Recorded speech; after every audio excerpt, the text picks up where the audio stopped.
And welcome to this edition of Oxford News This Week. Yes, I'm here. Terry Stiles, she is out. She'll be back again next week. In this week's headlines, it's business as for the Village, Township, and Leonard Village. The Cats win one for their coach. That and more on this edition of Oxford News This Week.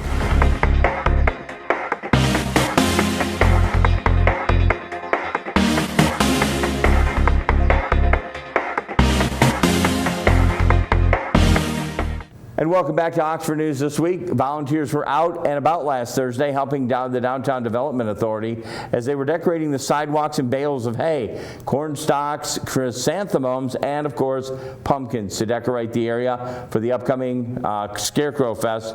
Again, a lot of people decorating the area for the big popular fest that happens every fall. The festival is coming up on September 16th. The mums were purchased by the DDA from a fundraiser for the Oxford High School Marching Band. Looking forward to the Scarecrow Festival kind of returning, putting things back to normal. Citizens unhappy with the Oakland County Division school mask mandate waited 2.5 hours until the end of the September 14th Oxford School Board meeting inside the high school auditorium to voice their concerns. During the unscheduled audience participation, close to 100 people were in attendance, including the district staff. 29 people spoke against the mask mandate. No one spoke in favor of the mandate, although some have spoke in favor of masks on previous board meetings. One of the other persons that made an unrelated comment on curriculum presentations from earlier in the evening. Public comment began after a short recess at about 9 p.m. The board also moved into a closed session for their quarterly superintendent evaluation at 12:03 a.m., and that is in the early morning hour. The meeting adjourned at 1:03 in the morning, according to the meeting draft minutes. Lori Zenlock was appointed village clerk by the Leonard Village Council following a resignation by Cindy Grosskopf at the end of last month. Zenlock moved to Leonard with her family 8 years ago. The village clerk is a hybrid position, meaning that most of her work can be done from home, and she doesn't need to come into the office. Village Treasurer Judy Verse says the office during regular hours is in the office during regular hours for the non-elected position. Congratulating her on her new job.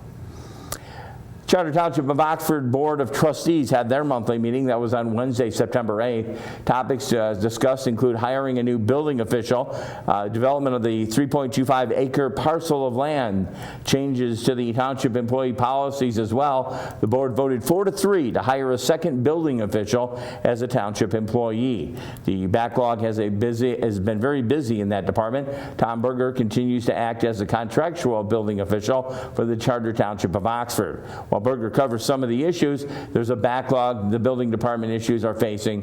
According to the job description in the meeting packet, the building official will perform a variety of administrative technical functions involved with the administration and enforcement of building, zoning, and related codes. Supervising the work, building trade inspectors, you can contact the clerical administrative staff, including zoning administrator. The township is looking for someone who has at least a high school diploma, 5 years of relevant field action, state certification, and the knowledge of zoning laws, building and planning, and construction and site inspection.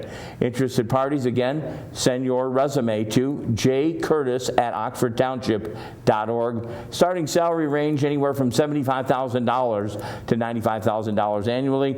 Applications are due October 1st at 5 p.m. In the same meeting, the Oxford Fire Department and Sharp Engineering presented 2 concept plans for developing a site along M24 north of the Excelsior Drive Industrial Park. The fire department is looking into a building as well as a site to increase firefighting capabilities in the north of the township. This will likely lower the ISO rating, and the cost of insurance for houses and properties in the area would actually be affected, probably going down.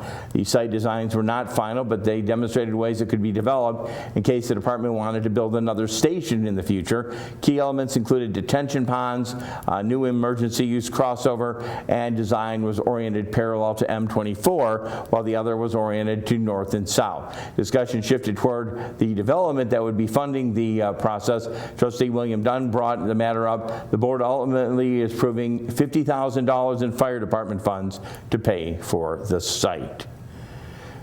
In that same meeting, quite a few things. Internal sick leave and pay changes. So the township employees' sick leave and pay systems were up for debate. Sick leave was first to be discussed, with the board voting unanimously to remove the old system in favor of the new short-term disability plan. The plan guarantees employees to a 60% pay up to $1,500 a week for 26 weeks. Prior to the model, only allowed up to 30 paid days off for medical reasons. Next up was a discussion of replacing the STEP system for the employee wages and new flexible wage scale and fixed wage ceiling per department. The board voted 3-4 to keep the existing system, 4-3 to add 3 more steps. The committee was formed to review a STEP system and come up with recommendations on how to improve the November by the November meeting. Finally, the salaries for the 3 full-time elected officials were brought up for review in that same context.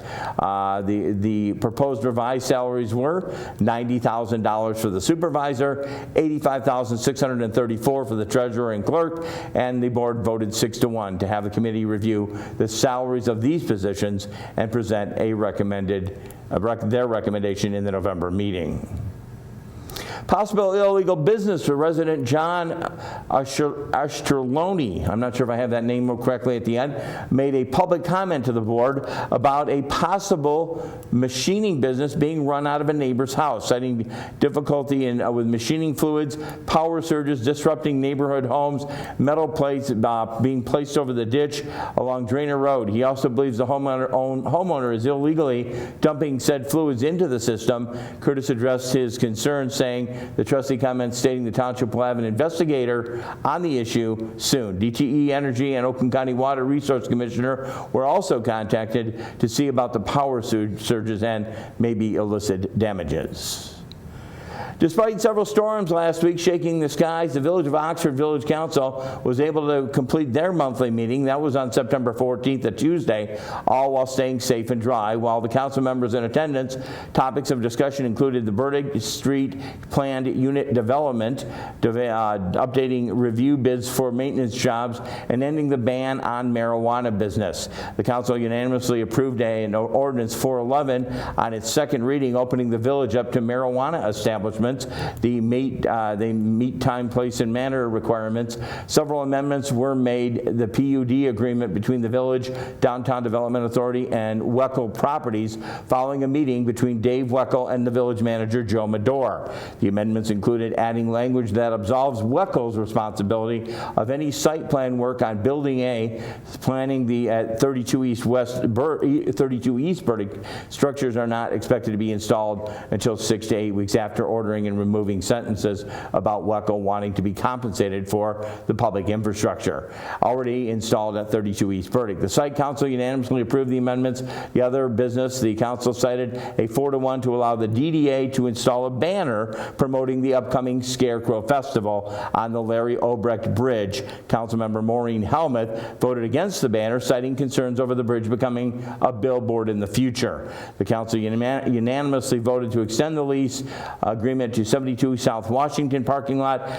The council unanimously voted to renew an annual permit with MDOT to let the village use the M24 right of way. That's going to wrap it for news. I am Jim Hughes. We'll be right back shortly. In a few moments, I'll have sports all coming up next on this edition of Oxford News This Week. Welcome to Auto Talk. I'm Dave Kenny, and these stories are taken from Automotive News.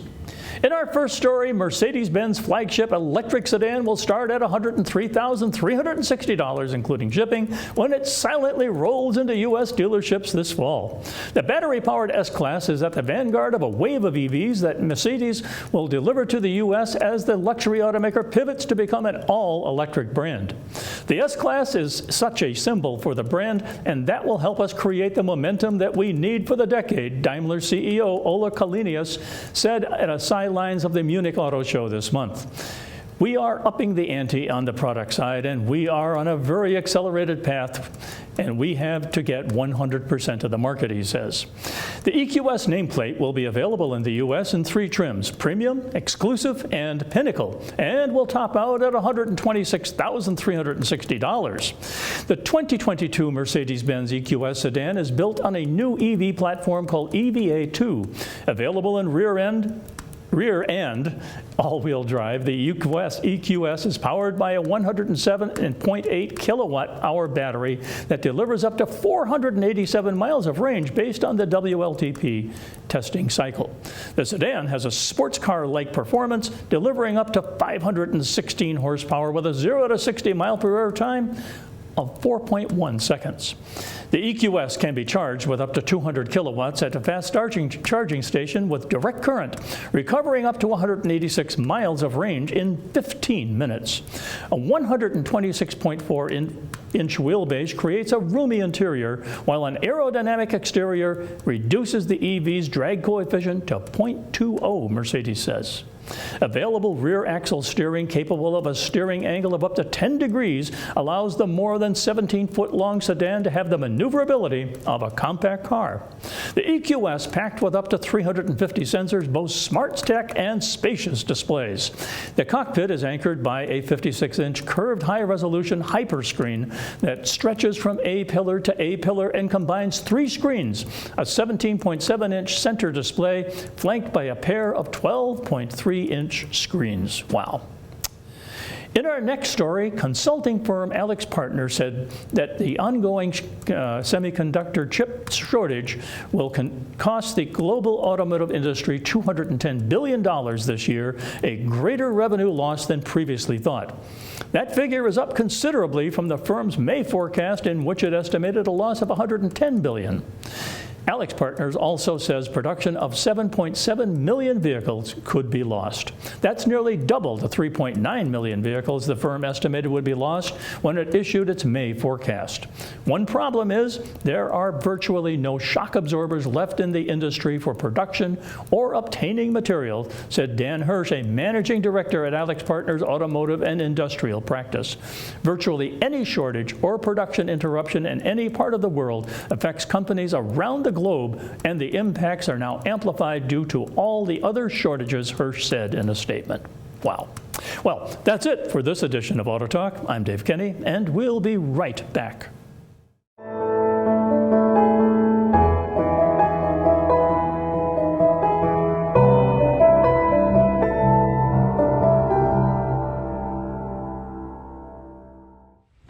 Hi, I'm Evan Carr. I'm an AmeriCorps Vista.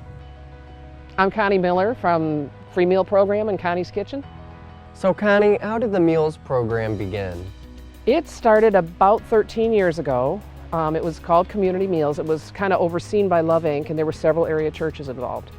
Then last year, it kind of all changed. Last year everything changed. That program basically stopped for, I don't know, months, I guess. But then we became Free Meals, and we never stopped. So how did COVID impact the Free Meals Well, program? that kind of is what caused the break. We had served in the church on a Wednesday night. We talked to our guests and the team because we knew something was coming. And we all agreed we were going to carry on. Well, the next morning I got a call saying it's a suspended program. And I said, well, I've got a key to the church and I'm just going to keep going. So I did, and that first week it was just Chris and I out in the parking lot. I cooked at home, and then I started getting angry calls and texts from the team saying, why didn't you call me? And everybody came back. The cook teams from the other churches didn't come back, so we cooked every week. And just kind of went from there. And that's been, like 18, 19 months? Wow. So what is the best way the community can support the Meals program? Call me. You can volunteer, you can donate. We need cash right now to buy. We're buying a lot of groceries. We're spending about $600 to $700 a week right now. And the need is plateaued right now, but we are forecasting a spike over the next few weeks. But just to give an idea, in the past year and a half, we have collected about $25,000 in donations. We're starting to run out now. And we have served, conservatively, as of July 1st, over 9,000 meals. And that doesn't even address the groceries, the milk, the bread, the eggs, all the produce. Doesn't even address that, so. Well, that's amazing, Connie. We're glad to see how much you've been able to help the community through the Meals program, and look forward to seeing what you do next. Well, I am honestly just the one that wouldn't say no, but it's the team. And you know, because you're part of that team.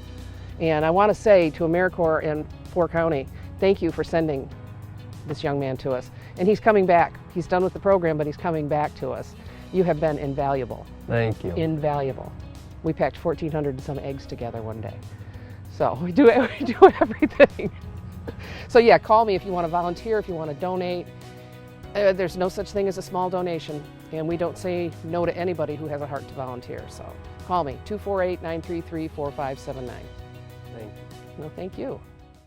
Back with you on Oxford News This Week, time for sports. The Double O Trophy is back in town. I know we kind of glossed upon it last week as the Oxford Wildcats scored their first win of the season over crosstown rival Lake Orion Dragons. That was Friday night down in Lake Orion. All three winless weeks, each building on top of that. The Wildcats opened up scoring in the second quarter and never looked back, and closing when the whistle blew, it was 51-27. Oxford was dominant over Lake Orion. Again, did I say that was in Lake Orion country? Brady Carpenter and Tay Meir were also praised for their leadership abilities in addition to the on-the-field performance. Coach Line had always imagined something like this. Line also expressed his gratitude for fans sticking with the team despite the winless early on. However, again, I hate to be the bearer of bad news. The win was short-lived. The Wildcats lost to Clarkson this past Friday, their homecoming game here in Oxford. Again, we will have more on that game next week. Again, we congratulate the Oxford Wildcats securing that victory against Lake Orion. We have obtained the broadcast of that from the Orion TV. We are broadcasting it on OCTV, so stay tuned. You'll catch that Oxford win on Oxford Community Television. Thanks to my producer-director, Joe. We were out at the swim dive competition last week. We saw Oxford fall to Notre Dame Prep. However, again in swimming, and we do say that, a lot of things are about personal best. So stick around for that. We all have that on Oxford News, or I should say Oxford Community Television, as that is being edited as we speak. Oxford Notre Dame Prep did come in with a victory, but we saw a lot of swimmers and a lot of divers make a lot of personal bests, and that's one important thing. We'll be covering, I guess, the next two home meets as well. I'm Jim Hughes for sports. Hope you have a great day. Come back to Oxford News This Week. We'll have more. Welcome to Science in the News. I'm Dave Kenny, and this story is taken from New Scientist. The key ingredient in catnip, called nipetolactone, can now be brewed in genetically engineered yeast. The chemical is a highly effective insect repellent, but catnip plants don't contain enough of it to make production from these commercially viable. Insect repellents can help prevent serious diseases such as malaria as well as nuisance bites. DEET is the most widely used mosquito repellent worldwide and is often still the most effective. However, some mosquito populations are evolving resistance to DEET, so alternatives are needed.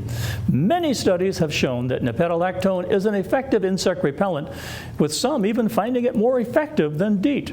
Yet, while catnip in various forms has long been used as a repellent, mass production of a cheap version isn't feasible using the plant. Instead, Vincent Martin and his colleagues at Concordia University in Canada added 8 extra genes to a strain of yeast, including some key enzymes from catnip, to create a chemical pathway for nipetolactone production. We still need to do some work to boost levels, says Martin. I don't believe it will be a huge hurdle. The main obstacle is that the process also produces a substance toxic to the yeast. However, other groups engineering yeast to produce various chemicals have had the same problem and have solved it, Martin says. The researchers are now in discussion with companies about getting the investment needed to develop the yeast further and commercialize the process. They will also need to look at whether the nipetolactone acts as a cat attractant as well as an insect repellent.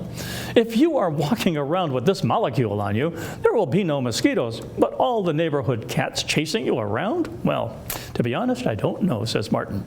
That's certainly something we're going to have to investigate. DEET has disadvantages too, however, including the fact that it dissolves some plastics and can damage synthetic clothing and devices such as watches and glasses. A growing number of chemicals that once could only be obtained from plants can now be brewed in vats by genetically engineered organisms. One of the first was the antimalarial drug artemisinin. Artemisinin, that is. Wow. Proponents say this approach is more environmentally friendly than growing a lot of plants just to extract one rare chemical. If we are going to use land to grow things, let's grow valuable foods rather than these molecules, says Martin. Well, that's it for this edition of Science in the News. I'm Dave Kenny.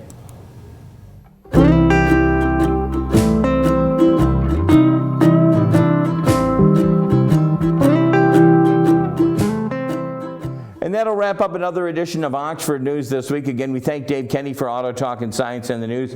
And once again, Terry Stiles will be back with us next week to bring you a full edition of Oxford News this week. I want to thank Joe in the back, who normally doesn't do our producing and directing. He's in the back helping us out with that today. And again, I thank him for the other night as we were out at the swim meet and we caught some great action. It was a wonderful time out there. I urge you, if you ever get a chance, check out that sports schedule. Come to the Oxford swim meet. It's a fun night. You sit above and watch some great competition along with our other athletics that go on in the school. Again, that's going to wrap it for this edition of Oxford News this week. We get our news from the Oxford Township website and, of course, from the Oxford Leader. Feel free to check out those sites for more information. You can check us out on many platforms. We're on, of course, the AT&T platform. I believe we're also on Spectrum. We're on YouTube, Facebook, you name it, we are there. Feel free to check us out there. Again, until we see each other again next week, Terry Stiles and myself, have yourself a great week. And again, we thank you for stopping in this edition of Oxford News this week. Have a great week, everyone.